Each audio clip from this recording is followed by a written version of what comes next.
Okay, so I washed my neck. Texas flushed it down both sides. I Scotch-Brighted this. One thing you might notice with my neck, it's got this black, so I'm actually like kind of going at it with my pin vise because it does have some junk in here. Sometimes you will find this with saxophone necks. The player used cork grease here, which is the big no-no. We never use cork grease because this is a metal socket going into another metal socket. All that's going to do is attract dirt and make it less likely to hold. It'll start to, that's not the way to fix that. That has to be properly fit. Couple other things. If you Texas flushed, you want to make sure that you don't have any Texas flush lava soap in the octave pip. So I just always eyeball that and stick my pin vise in there. And I still had glue residue. This is an older neck that sat around. You guys are going to be changing the neck corks on your bench saxophones, and they were changed last year. So the glue is going to be relatively new. So you might need to, after you take fire and burn it off, you might need to use some denatured alcohol and really rub that extra glue off of that. And then we're down to this part. Now the original neck cork was out to here, and sometimes you will be able to see where that was. We're going to talk about what length this should be,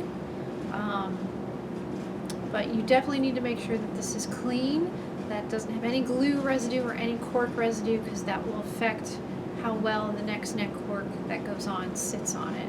Also, this is the time to inspect in here and make sure that if this is dented in, you go and re-round it first. You can't do that if the neck cork's on it, so that's usually something. If I see that this is dented in, I say, hey, we got to change your neck cork and I got to fix that dent. This part here of the saxophone neck is super important. It's this part here that the mouthpiece goes on, and this is responsible for how a player sounds. After that, pads and all that stuff, that all is important, but the tone, if there's dents, if this gets bent, the neck is super important with that, just like the lead pipe on a trumpet or the head joint on a flute. So it's the closest to where the mouth goes. Some of these will have rings soldered to the top, so that trick I just showed you with taking the neck cork off, when you're heating up the inside, be very careful that you don't heat it up. You got to heat it up to the point where you see the cork bubbling and moving, and maybe you can start to see that glue become liquid. And mind you, back in the day, we used to use liquid shellac to attach corks. We don't do that anymore. We use contact cement, but you might run into a neck cork that comes off real easily, and you'll go, oh man, that's brown. Like, what kind of glue is that? Liquid shellac. If there's a ring here at the top, just be very careful that you don't heat this up to the point where you unsolder that ring, because then you could solder the ring back on. And it is very, very important. So I also like to just give that, scrape off anything that might be there. I like to make sure that it's clean. And then I might Scotch-Brite this material just a little bit to make sure that this is clean and ready to accept a new cork, but I think mine is good enough. It doesn't have any corrosion on it or anything. If it was corroded, I mean this part here, but I think the cork's going to be adhering to that fine. I wouldn't sit here and scratch. I know there's some people that will use sandpaper and kind of sand that area, but the more you do that, that thinner this pipe gets, and then it becomes weaker, and I don't know about that. So I will type this up and put this as a PDF post for you guys, but this is the step process. So we removed with fire, we washed the neck. Now we're going to measure, cut, bevel, and dry fit. The cork thickness that we use for saxophone neck cork is 1/16, so you should have a sheet of it. It's the thickest cork that you bought. And the length that we're going to have it travel down the neck. For alto and tenor, the accepted length is 1.5 inches. No shorter, and don't make it 2 inches on an alto and tenor neck, because saxophone players look to put their mouthpiece on to at least halfway, and halfway on a 2-inch neck cork is 1 inch in, which then will cause the player to play either sharp or flat. If they push in, they're actually going to play really sharp. So saxophone players, when they tune, they are adjusting where their mouthpiece is on the neck cork. And it has to go on to halfway to get all the notes to sound and to be somewhat in tune. And then they adjust by pushing in, that adjusts if they're flat, and if they're sharp, they pull out. So if you make this neck cork too long, you're going to affect their tuning. If you make it too short, you're going to affect their tuning. So we say 1.5 inches for alto and tenor, 2 inches for bari. With soprano, it gets kind of nebulous. You have to kind of just look and see what's there.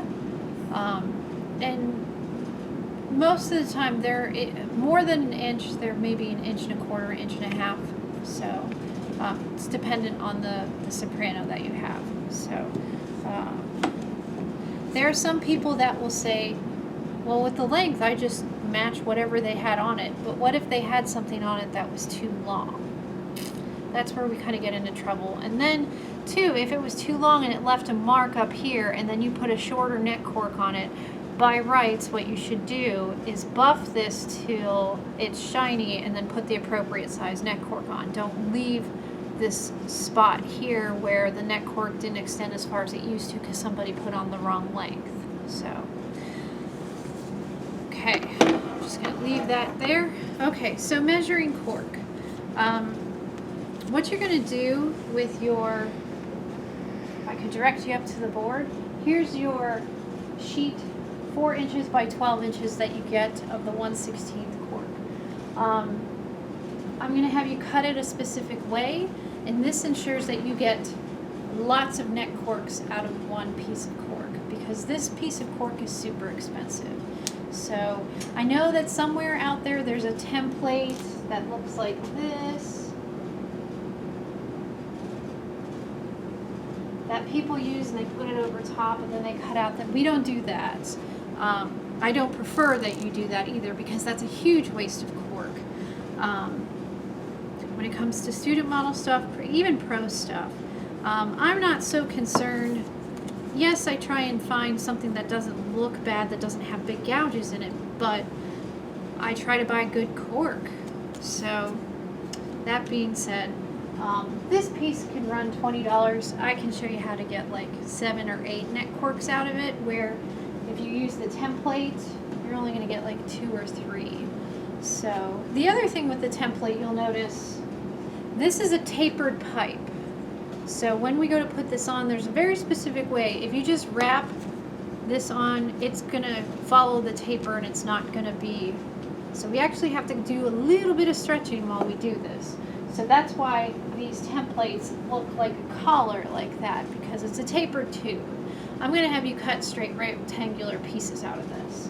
So first thing you're going to do is you're going to take your 4 inch by 12 inch piece of cork, and you're going to mark off 1.5 inch here and 1.5 inch here.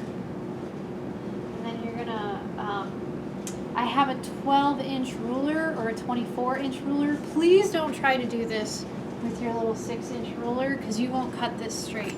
What you're going to do is you're going to cut this strip off. Okay?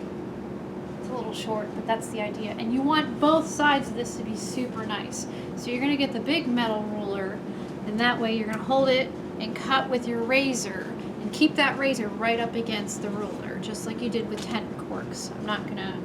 I don't have very many of these pieces left because I do this every year, so now I'm just going to draw it for you. Okay? So this here, you're going to leave as one big strip, and then you're going to cut what I call a bunch of blanks. So here you're going to measure. So now this strip is gone. Okay, so you're going to measure 1.5 inch here. 1.5 plus 1.5 is 3.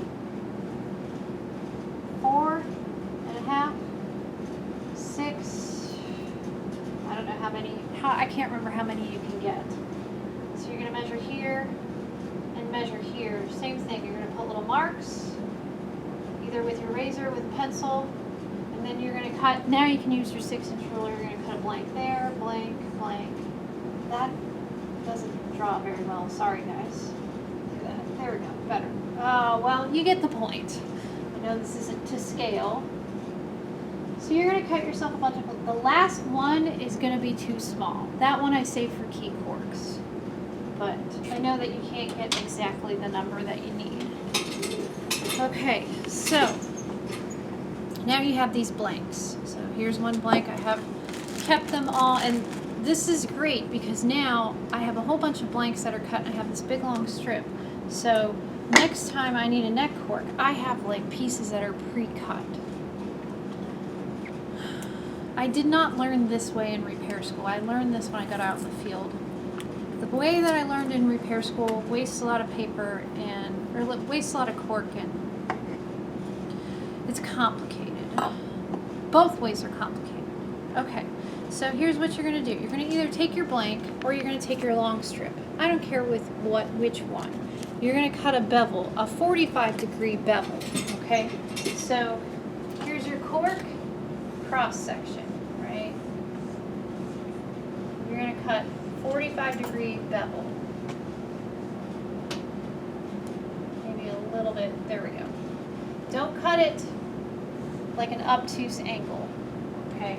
You want the 45. So just like we've been beveling your lathe stuff and the tenon cork, you have to do a bevel. So brand new razor blade, nice and sharp on your cutting block. Hold it at a 45-degree angle and press. And if you didn't quite get it cut nice and, triangular, this is where this sanding block is great because you can just go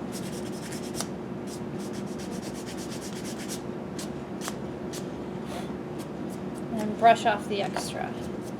Okay, so now you got a bevel. Now, before I put glue here, I'm going to do a dry wrap. Okay, so here's the thing. As I wrap, I'm just going to hold that. You want the seam on the bottom, just like with clarinet. Believe me, saxophone players do not like to see their seam anywhere else but on the bottom. It messes with our mojo or whatever, our feng shui. So I'm just going to hold that, and I'm just going to start, because I want to check for cracks. Like I have a crack starting here, but I think I'm going to be able to get away with it. Or it might open up on me. Ah, and there we go.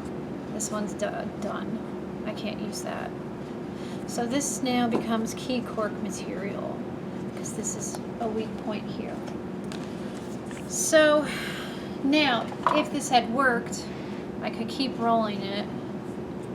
I'm just pressing this around just to get it into that shape. But dry rot, yeah, my poor neck cork. This guy, key cork material now. So let's take this guy, and because this was hanging out in that same bag, maybe I need to add some moisture to it. I'm just gonna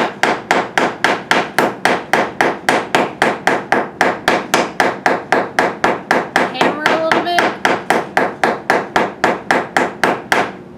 Soften that up so it doesn't. The other thing I could do, I'm just gonna mist it with some water. It's a little wet. If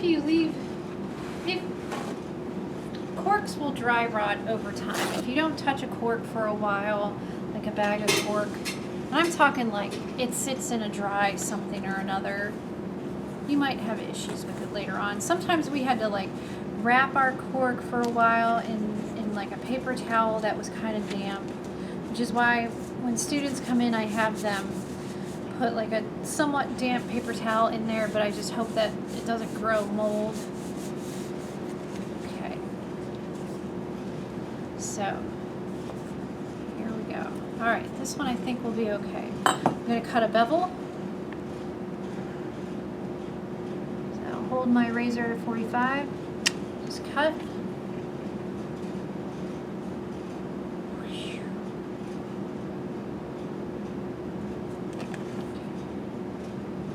So when you have the long strip here, This is where I like to keep a pencil out, or a Sharpie, that's fine. Now, I'm gonna just hold your neck in your left hand and just start getting it to form that shape. Ah, this one's gonna work. It's not cracking on me. Now, I'm gonna wrap it, just a little overlap. I can mark that right there with my fingernail, or very quickly I can go, okay, that's where I'm gonna cut it. Okay, so got that shape going. That's where my mark is. So this way, I don't measure these out and cut blanks out of that. I just have one long strip. I might be able to get a couple more out. I don't know. Okay, so this is my neck cork.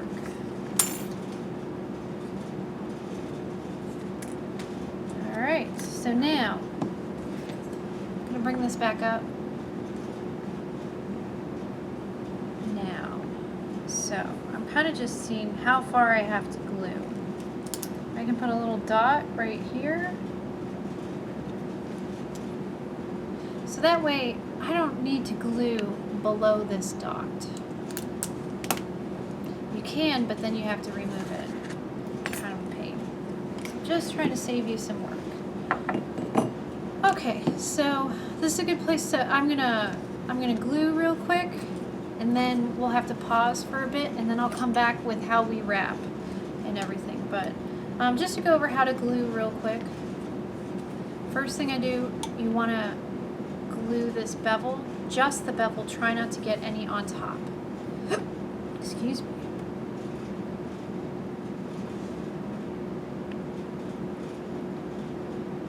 There we go. If you're wondering how I'm doing this, like, oh, she has such steady hands, the easiest way to do it is put both your arms down on the desk, on your bench, and then it's just this. If you're trying to do this up in the air, you have no control. So fine motor skills. And then try not to get it globby on the sides. But you want a nice even coat on the back.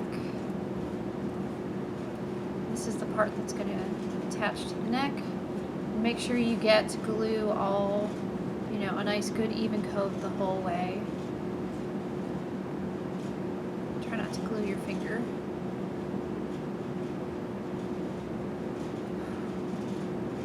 Try not to sit right on top of this because it stinks. I'm gonna let that dry, and then grab some more glue.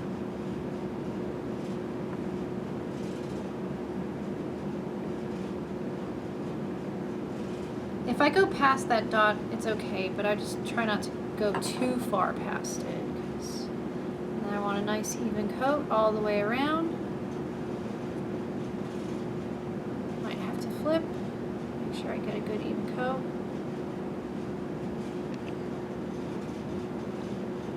Okay, gross. Alright, and now I'm going to let that sit about 5-ish minutes, let it dry, and then we'll be back and I'll show you how to rewrap.